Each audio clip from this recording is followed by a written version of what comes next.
This episode is brought to you by Antennas Direct, makers of the toughest antennas in the universe. Hi, and welcome to the Man Cave Cinema Rant. My name is John Zanettos, and this is episode 75 of the Man Cave Cinema Rant. And just a quick reminder, you can follow us on Twitter at Man Cave Cinema. You can follow us on Pinterest, the Man Cave Cinema. You can follow us on Instagram, and it's the.man.cavecinema. And you can follow us there too. I didn't have a segue for that, so that's why it sounded stupid. Anyway, just got a great idea for podcast, videocast, vlog, whatever you want to call it. And this happened yesterday, actually. And I just want to let everybody know what's going on here in Canada and the disturbing sort of how retro gaming's going. And I wonder why this is happening too. Are people sick and tired of the new generation games and want to go back to old school? Anyway, I headed down to the post office yesterday to drop off a package for one of my customers, and it's in a little village not too far away from here, and the cool thing about it is not only do they have like a full service post office and some cool restaurants and Starbucks and what have you, they have a Salvation Army. And my wife, knowing that I'm sort of selling all this stuff and into all this stuff, and she has her own little business on Etsy selling antiques, so she's going thrifting all the time with my son. Anyways, here's the point. So I wanted to check it out.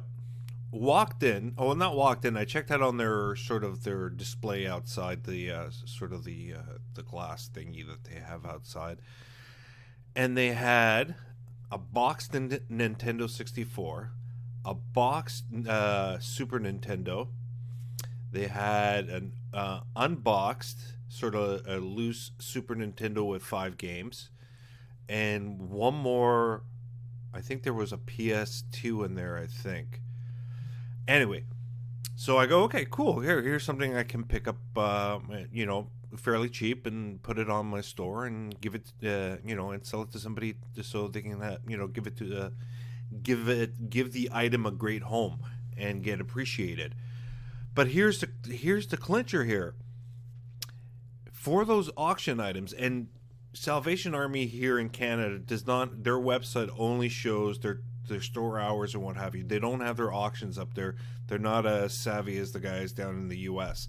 Anyways, here's my point. I looked at the binder, okay? The price on the boxed Nintendo stuff is topping $380. Okay? $380. And this auction's not done until the 26th. So this weekend, I'm gathering, it ends. Okay, that's how stupidly retarded retro gaming has become. It's become so bloody expensive. Now, why? Why is this happening? Okay, why? I just want to wrap my head around it. I know there's a lot of us who love this stuff. We grew up with this stuff, and we want to collect it. That's great. But to see prices like this, $380, topping off at $380, and it's not finished. You can buy a brand new PS4 for that, or an Xbox One. So why is everybody not? Is it me, or is people sick and tired of the sort of new generation systems, and want to go back to old school where gaming was gaming, where real games were games, not playing movies? Or, when people say, "Oh, I got Uncharted 4, or it's not out yet, but Uncharted 3, and I beat the game." You don't beat the game. You just finish a story. Okay, that's what people need to understand. You finish a story. When you beat a game, it's like you beat Pac-Man. You beat out what the programmers have set. Or if anybody has seen the movie King of Kong, it's a must-see for any retro gamer. Okay.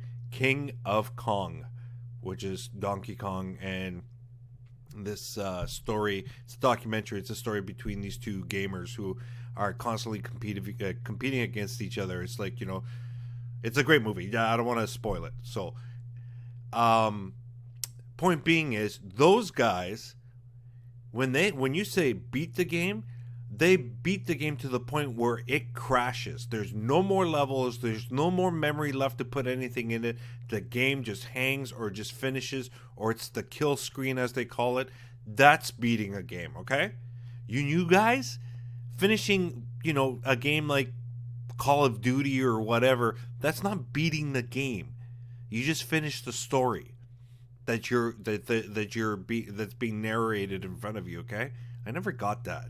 I never understood that. Oh, I beat this game. No, you didn't. You just finished the story. Anyway, so the prices on these things are absolutely ridiculous. It's crazy to find a deal. Going to a thrift store and finding like a loose Nintendo or an Atari or an Intellivision, it's impossible.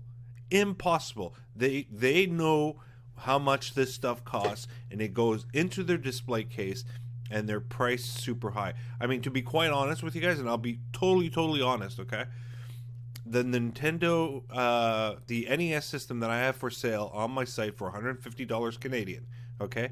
I bought that at a Value Village, which is sort of another thrift store here in Canada, or I don't know, maybe just in our province here. I bought the thing for $100, okay, $99.99. That was the cheapest I could find anywhere. But the thing is, they come up so rarely at these thrift stores, you kind of have to jump on it. So then I turn around and try sell this thing with two games, which I spent, let's see, $15 on the original Super Mario and $30 on Mario 3. So for me selling it at $150, it's more or less a loss leader for me.